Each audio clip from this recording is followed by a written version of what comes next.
Dhe shikoni se çfarë nuk është thënë dhe se sa shumë është thënë për të gjithë robët e shtëpisë time.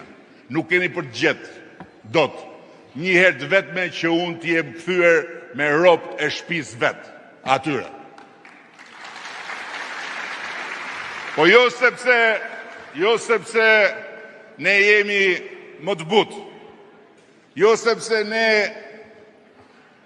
nuk dim, por sepse ne jemi qytetar të Europës në radhë parë një herë këtu në shpirt, pastaj jemi edhe europian këtu në mendje.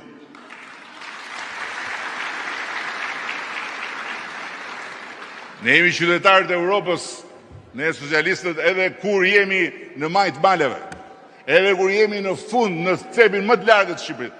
Qytetarin më europian, dhe e them pa asnjë egzagerim, në të gjitha qindra e mijëra, kilometrat e mia xhiro rreth Shqipërisë në gjithë këto vite, e kam gjetur mbi 100 vjeç në Kalan e Dodës. E di shumë mirë Ulsiu bashkë me disa të tjerë që kemi shkuar atje. Dhe pse them qytetarin më europian? Sepse ashtu si fliste ai për çfarë duhet bënte, në atë kohë ishte dialogu me Shqipërinë, çfarë duhet bënte Partia Socialiste dhe si duhet sillej me shtetin, shumë zor ta dëgjosh si leksion në një universitet. Ai ishte atje, por ama ishte europian në shpirt dhe ishte edhe në Europë në mendje. Dhe për të ardhur tek rrëmuja dhe tek hakmarrja, çfarë na dallon si dy botë me tjerët ne këtu në skenën politike shqiptare? Na dallon pikërisht dëshira, pasioni dhe vullneti për rregullin dhe angazhimi i paepur për shtetin e së drejtës, për drejtësinë me çdo kosto. Cila forcë politike do ta bënte ato që ka bërë Partia Socialiste? Se po ta bënte do e kishte bërë që nga 1912.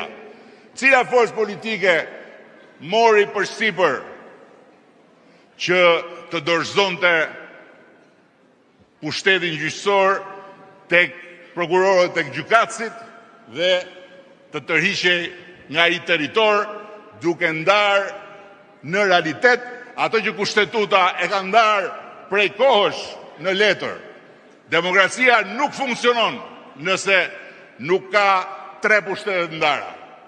Dhe ne po bëjmë demokracinë të funksionojë pavarësisht të gjitha vështirësive dhe pavarësisht gjitha kostove. Prandaj edhe kush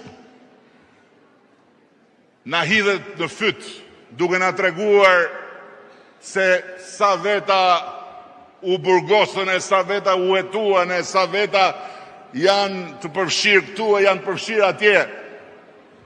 Dhe pastaj habitet kur del rezultati nga kutitë e votimit, është kaq imbeçil sa nuk kupton që populli shqiptar në shumicë, duke qenë një popull europian në shpirt dhe në Europë në mendje, e kupton që të gjitha këto janë kostot e një ndërmarrje historike që mund ta bënte dhe mund ta bëjë vetëm Partia Socialiste e Shqipërisë.